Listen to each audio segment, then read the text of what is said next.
So I had an interesting moment with my son the other day after school. As he was coming out, he told me, "Dad, there's something I got to tell you."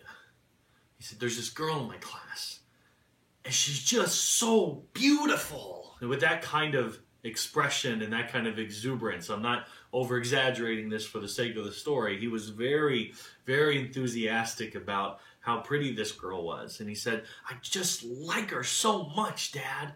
And as we're walking out, I say, well, that's nice, son. Just kind of panicking momentarily just because I'm a dad.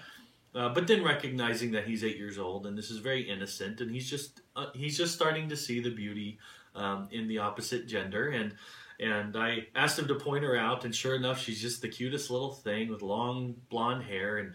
And as we're walking out, we're kind of talking about it, and we get to the corner, and I see this build up inside of him, and he said, "Dad, she's just so pretty. Her hair, it's like gold." And I remember thinking, like, this boy, 8-year-old boy, is just naturally like saying these probably very romantic things, very, very loving things that I'm sure any wife would love to hear from their husband. And it's just a natural response to seeing this beauty. And it got me thinking about how we glorify things, how it's just a part of our nature. It's just a part of who we are, to glorify something. And that's exactly what he was doing. He was seeing the beauty in this. Again, she was very cute little cutie, and he was seeing the beauty, and he just couldn't help but express it. And he had to tell me. He just had to share it with someone. It was just a natural response to seeing something beautiful and to glorify it. And today we're going to be talking about this idea of glorifying. And it's a natural part of who we are. Guys, we were created to glorify. As we look at our mission statement, last week you talked about love, that we're living to love and glorify Jesus. But the natural response of God's love in our life is to glorify Him. It's a very natural response to when we understand the amazing love of Jesus Christ in our life, that we can't help but express that. That this God who allowed His Son to come and die on the cross for my sins, that when I wasn't good enough and when I was going to be separated from God, He sent His Son to die on the cross to become a sacrifice, the atoning sacrifice for me. And when I truly understand what that means, I can't help but glorify God. But see, there's something interesting about that word, glorify. That word glorify is actually the Greek word doxazo. Doxazo. And it means to praise, extol, magnify, celebrate, to honor, to hold in honor, to make glorious, to adorn with luster. Like, it means all those words. But what's interesting is that the very first definition of doxazo is to think, to suppose, to be of the opinion.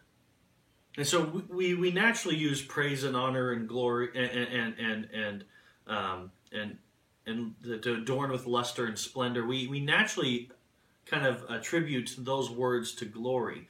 But we don't often think about that glory means to think, to suppose, to be of the opinion.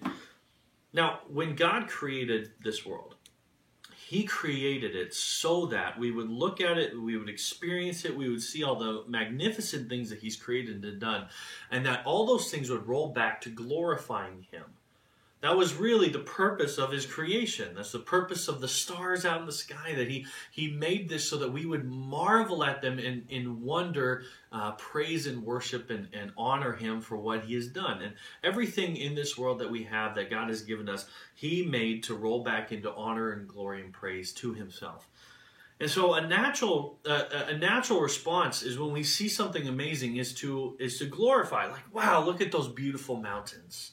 Or what a beautiful, some of you maybe might own cabins on the lake, or maybe you've been, the beauty of northern Minnesota. That's how unique it is up there, And when we see the beauty, we can't help but just say, wow, what beauty is out here. We glorify, but see, what God always intended is for us to turn that glory, to roll it back into glorifying Him. And so my son, a natural response is to glorify the beauty of this girl. The proper response, what God intended for us at the beginning, was for us to say, wow, what a beautiful little girl. Man, God really made her beautiful. He really knew what He was doing when He put that girl together. And I think that's not a natural response for us in our fallen state, but that's what it means to glorify.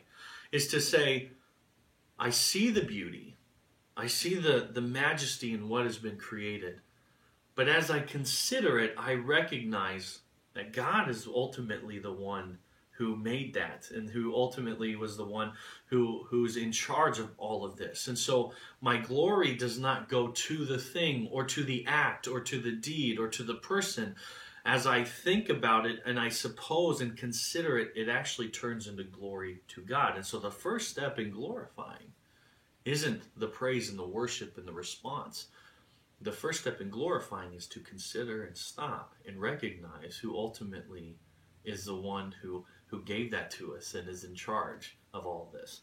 And so we're going to be talking about that today. We're going to be talking about all these different aspects of glory.